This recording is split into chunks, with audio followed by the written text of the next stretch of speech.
Net cracker video tutorial में आपका एक बार फिर से स्वागत है।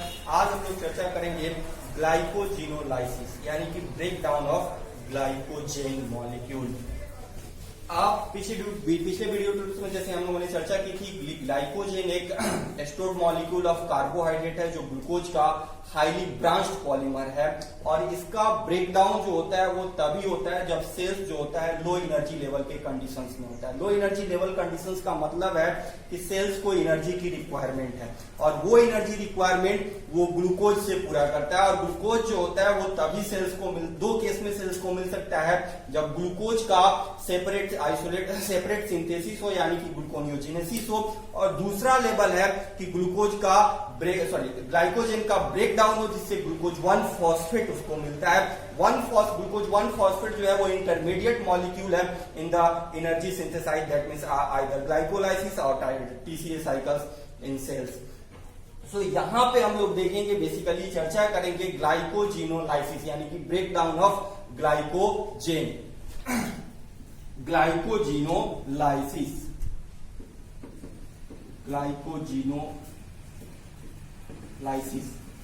यानी कि ब्रेकडाउन ऑफ ग्लाइकोजेन ये तभी होगा जब सेल्स जो होगा लो एनर्जी लेवल के कंडीशंस में होगा, यानी कि सेल्स को एनर्जी की रिक्वायरमेंट होगी।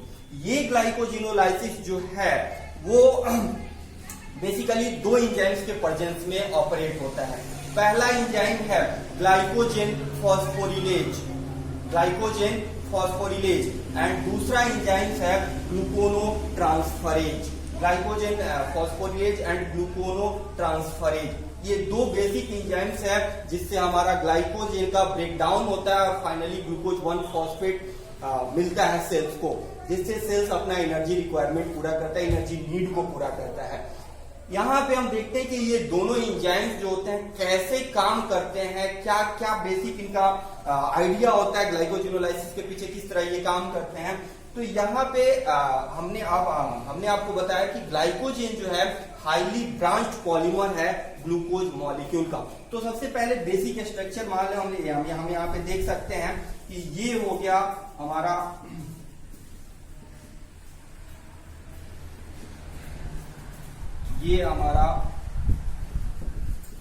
मान लीजिए कि ये हमारा ग्लाइकोजेन मॉलिक्यूल हो गया। ओके, ग्लाइकोजेन मॉलिक्यूल हो गया। हमने आपको बताया था कि ग्लाइकोजेन में जितनी ब्रांचिंग होती है उतने जो होते हैं number of non reducing units होते हैं, +1 non reducing units of linear chain, यानी कि एक नॉन रिड्यूसिंग यूनिट यहां पे होगा नॉन रिड्यूसिंग और ये नॉन रिड्यूसिंग ये होगा, यानी कि यहाँ पे आपको दो नॉन रिड्यूसिंग इंड है।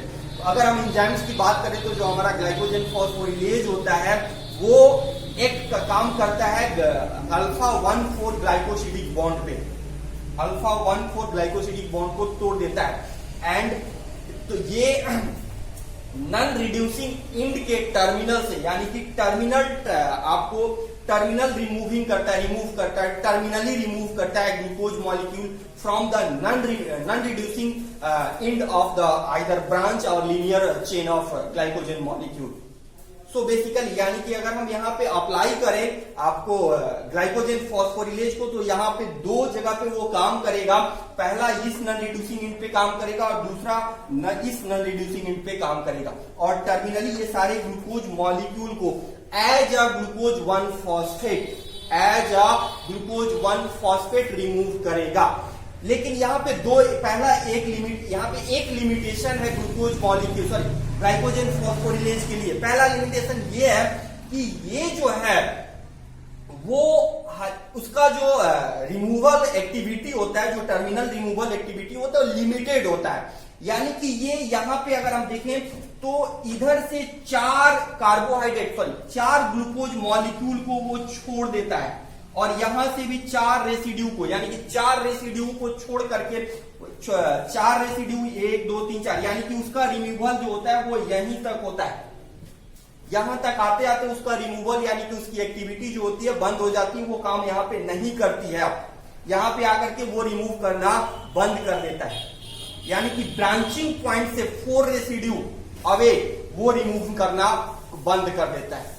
यहाँ पे अब दूसरे एंजाइम की एक्टिविटी होती है और आगे का प्रोसेस होता है। यानी कि आपका जो ग्लाइकोजन फॉस्फोरिलेज है वो ब्रांचिंग पॉइंट से 4 रेसिड्यू इधर की तरफ, लेफ्ट साइड की तरफ वो रिमूव करता है और वहां तक आकर के वो रिमूवल बंद कर देता है, ब्रांच चेन में भी और आपको लीनियर चेन्स में भी। तो ये बेसिक पहला उसका प्रॉपर्टी है कि उसका जो रिमूविंग एक्टिविटी होता है वो लिमिटेड होता है।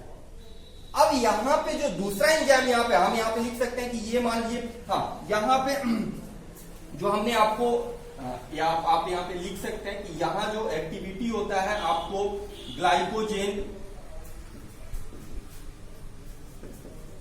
फॉस्फोरिलेज का होता है, जिसकी एक्टिविटी होती है कि ये ग्लाइकोजन फॉस्फोरिलेज जो होता है वो एक्ट करता है अल्फा 1,4 ग्लाइकोसिडिक बॉन्ड को। आप यहां पे लिख सकते हैं it's break alpha 1,4 glycosidic bond. Okay, and finally जब ये एक्ट होता है तो ये जितने भी आपको जो ये मॉलिक्यूल है, आपको जो ये मॉलिक्यूल है एक्चुअली आप यहां पे इसको लिख सकते हैं कि इस पे हमने आपको डाला और ये फाइनली जो यहां पे हमने डाला ग्लाइकोजेन फॉस्फोरिलेज, इसकी एक्टिविटी जो है ये काम करता है it's break alpha 1,4 glycosidic bond. जब ये अल्फा 1,4 ग्लाइकोसिडिक बॉन्ड को ब्रेक करता है तो यहां से रिमूव होता है ग्लूकोज 1 फॉस्फेट। यानी कि आपका सबसे इंपॉर्टेंट क्वेश्चन ये है कि 2070 CSIR के एग्जाम में ये पूछ भी चुका है क्वेश्चन एक्चुअली कि ग्लूकोज के ब्रेकडाउन से क्या मिलता है। तो ग्लूकोज के ब्रेकडाउन से हमको ग्लूकोज नहीं मिलता। बहुत सारे बच्चे कंफ्यूज हो जाते हैं कि ग्लूकोज का पॉलीमर है ग्लाइकोजन, तो ब्रेकडाउन होगा तो ग्लूकोज ही मिलेगा, लेकिन ऐसा नहीं होता है। ग्लूकोज के ब्रेकडाउन से हमको ग्लूकोज 1 फॉस्फेट मिलता है। हालांकि ग्लूकोज भी मिलता है लेकिन रेशियो इतना ज्यादा होता है कि हम लोग ग्लूकोज 1 फॉस्फेट ही मेजर करते हैं, क्योंकि रेशियो ग्लूकोज 1 फॉस्फेट और ग्लूकोज का 92% आपका ग्लूकोज 1 फॉस्फेट और सिर्फ 8% जो होता है ग्लूकोज मिलता है ग्लाइकोजन के ब्रेकडाउन से। हम ये बताएंगे कि वो ग्लूकोज मॉलिक्यूल कहां से मिलता है। तो यहाँ पे हम लोग अगर ग्लाइकोजन फॉस्फोरिलेज की एक्टिविटी होती है तो ये ग्लूकोज 1 फॉस्फेट जो होता है टर्मिनली रिमूव हो जाता है from the non reducing end of glycogen molecule.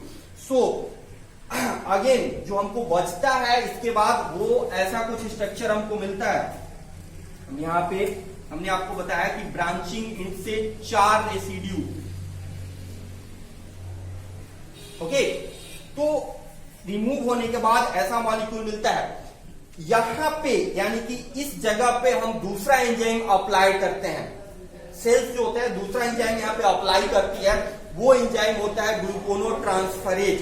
D branching enzyme भी आप इसको बोल सकते हैं, डी ब्रांचिंग एंजाइम ग्लूकोनोट्रांसफरेज। हम इसको जो है यहां पे मिटा के हम लोग ऐसे लिख सकते हैं, इसको हम मिटा देते हैं ग्लूकोनोट्रांसफरेज। इसको मान लीजिए कि हम ऊपर की तरफ ले जाते हैं। यहां पे हमने अप्लाई किया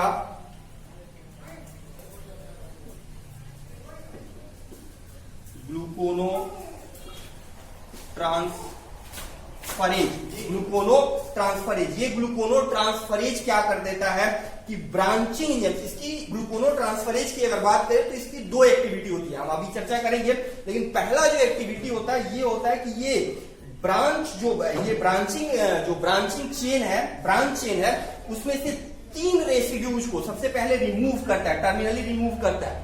और ये ट्राइसैकेराइड हम बोल सकते हैं इसको, तीनों को एक साथ जो होता है ला करके ये जो लीनियर चेन है उसके नॉन रिड्यूसिंग एंड पे ऐड कर देता है। यानी कि इसका रिमूवल और एडिंग दोनों करता है। यहां से ये क्या कर देता है कि रिमूव करता है और रिमूव करके यहां पे ला करके जोड़ देता है। कैसे करता है हम लोग यहां पे देख सकते हैं।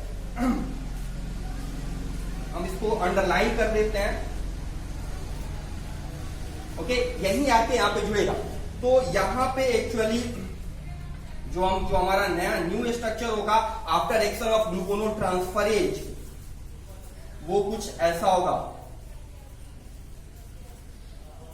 एक कार्बन यहां पे जुड़ा रह जाएगा, जो अल्फा 1,6 ग्लाइकोसिडिक बॉन्ड के द्वारा जुड़ा है वो अभी पहले एक्शन में जुड़ा का जुड़ा रह जाएगा।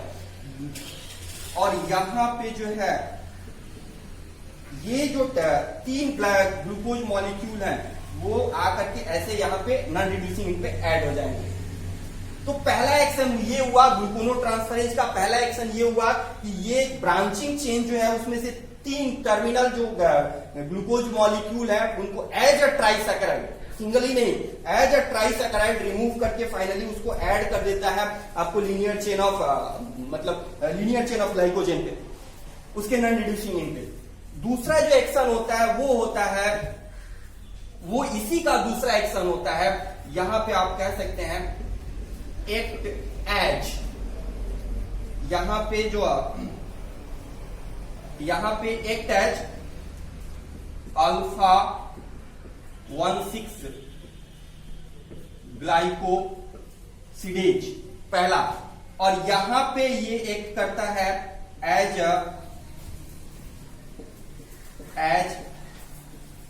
ट्रांसफरेज। यानी कि ये दो तरह से हमने आपको बताया कि एक पहला ट्रांसफरेज जो ये एज अ ट्राइसैकेराइड इसको ला करके यहां पे ऐड कर देता है, और दूसरा अल्फा 1,6 ग्लाइकोसिडेज एक्शन करता है और इस ग्लूकोज मॉलिक्यूल को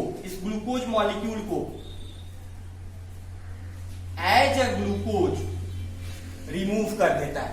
ये जो ग्लूकोनोट्रांसफरेज है, जो दूसरी इसकी एक्टिविटी होती है एज अल्फा 1,6 ग्लाइकोसिडेज, ये एज अ ग्लूकोज, ये जो आपका ब्रांच पॉइंट पे जो ग्लूकोज जुड़ा होता है, जो अल्फा 1,6 ग्लाइकोसिडिक बॉन्ड के द्वारा जुड़ा होता है, वो ही सिर्फ वही ग्लूकोज मॉलिक्यूल प्योर ग्लूकोज के फॉर्म में रिमूव होता है। यानी कि 90% ग्लूकोज रेसिड्यू जो है वो ग्लूकोज 1-फॉस्फेट के रूप में, और सिर्फ 8% ग्लूकोज जो है वो प्योर ग्लूकोज के फॉर्म में रिमूव होते हैं। तो फाइनल इसके रिमूव होने के बाद जो लास्ट जो हमारा बचता है वो कुछ ऐसा बचता है, 3 जो टर्मिनल 3 कार्बोहाइड्रेट ट्राइसैकेराइड जो होते हैं रिमूव होते हैं वो, और 4 जो यहाँ पे बचा हुआ था, तो यानी कि टोटल 7, 4 और 3 7, टोटल 7 रेसिड्यू हम यहाँ पे बच जाते हैं। फिर यहाँ पे जो एक्शन होता है वो होता है अल्फा 1,4 ग्लाइकोसिडेज एक्टिविटी होती है, यहाँ पे अल्फा 1,4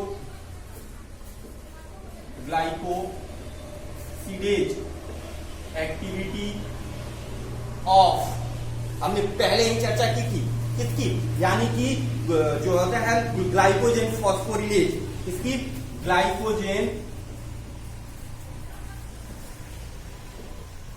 फॉस्फोरिलेज फिर यहां पे एक्ट करता है, और ये जितने भी रेसिड्यू है वो ग्लूकोज 1-फॉस्फेट के रूप में ग्लूकोज 1-फॉस्फेट के रूप में फाइनली रिमूव हो जाते हैं। तो इस तरह से हमारा कंप्लीट जो होता है ग्लाइकोजन ब्रेकडाउन होता है। हमारा जो दूसरा वीडियो ट्यूटोरियल है उसमें complete action mechanism of glycogenolysis, complete action mechanism of glycogenolysis and effect of various hormones on glycogenolysis आप देख सकते हैं। फिर से एक बार, ये आपका एक लगभग ओवरव्यू था। इसके अलावा हमारे दूसरे वीडियो ट्यूटोरियल्स में आप complete action mechanism of glycogenolysis and आपका effect of various hormones that like glucagon and insulin का आप जो है इफेक्ट उस पर देख सकते हैं। आई थिंक आपने वीडियो एंजॉय किया होगा। अगर एंजॉय किया है तो सब्सक्राइब करें, लाइक करें।